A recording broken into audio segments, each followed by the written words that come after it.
নমস্কাৰ বন্ধু বান্ধৱীসকল, নেচাৰ বয় সুৰজিত চেনেললৈ আপোনালোক সকলোকে স্বাগতম জনাইছোঁ।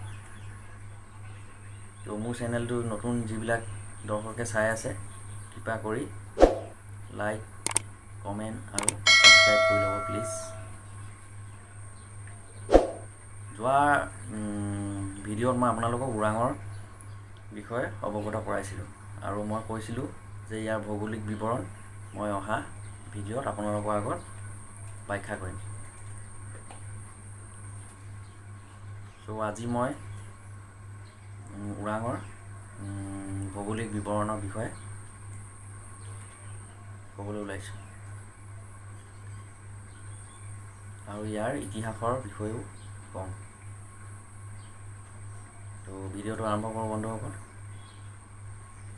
ওৰাং ৰাষ্ট্ৰীয় উদ্যানৰ মুঠ মাটিকালি ৭৮.৮১ বৰ্গ কিলোমিটাৰ, মানে 30.43 বৰ্গ মাইল। ই ব্ৰহ্মপুত্ৰ নদীৰ উত্তৰ পাৰে দৰং আৰু শোণিতপুৰ জিলাত ভৌগোলিকভাৱে অৱস্থিত।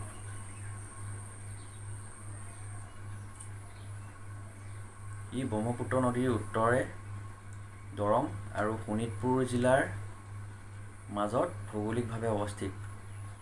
উদ্যানখনৰ সীমাত ৫ নৈ মধ্য, বেলখিৰি নৈ পূব আৰু ধনশিৰি নৈ পশ্চিমত অৱস্থিত।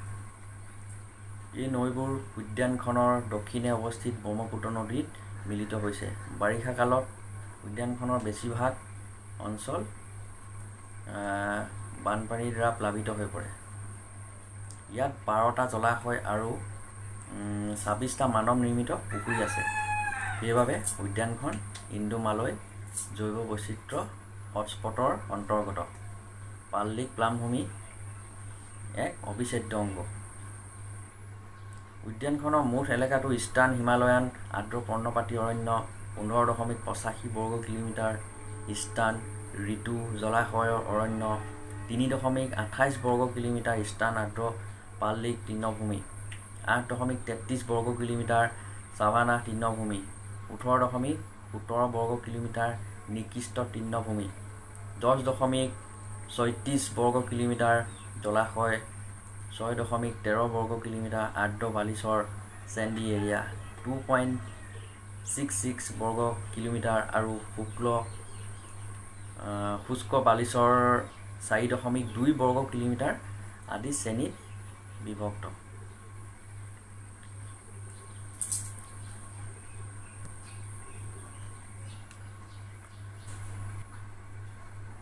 ই উত্তৰৰ পৰা দক্ষিণলৈ মৃদু ঢালযুক্ত সমভূমি।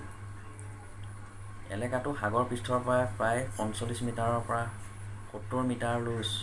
ইয়াৰ দক্ষিণে ব্ৰহ্মপুত্ৰৰ অসংখ্য কুটি আৰু চৰ এলেকা আছে। ৰাষ্ট্ৰীয় উদ্যানখনৰ মুঠ এলেকাটো দুই ভাগে বিভক্ত।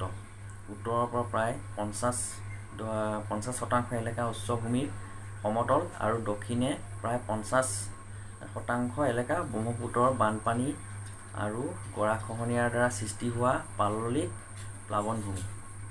গোটেই উদ্যানখনৰ চাৰিওকাষে থকা জনবসতিপূৰ্ণ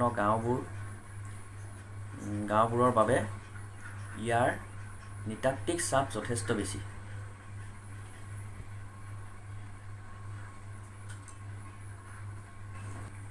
আৰু ইয়াৰ ইতিহাসৰ কথা ক'বলৈ গ'লে প্ৰায় ১৯০০ চনলৈকে ই স্থানীয় জনজাতীয় লোকেৰে অধ্যুষিত আছিল। মহামাৰী ৰোগৰ কবলত পৰি স্থানীয় জনজাতীয় লোকসকলে এই ঠাই পৰিত্যাগ কৰিলে।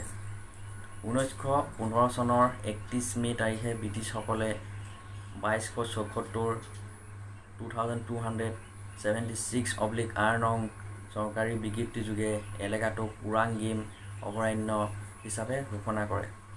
১৯৮৫ চনৰ ২০ ছেপ্টেম্বৰ তাৰিখে ইয়াক FRS 133/85/5 নং চৰকাৰী বিজ্ঞপ্তিযোগে অভয়াৰণ্য ৰূপে প্ৰতিষ্ঠা কৰা হয়।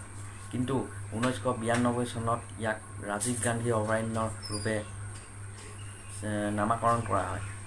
অৱশেষত ১৯৯৯ চনৰ ৮ এপ্ৰিল তাৰিখে FRW/28/90/154 নং চৰকাৰী বিজ্ঞপ্তিযোগে ৰাষ্ট্ৰীয় উদ্যান হিচাপে ঘোষণা কৰা হয়।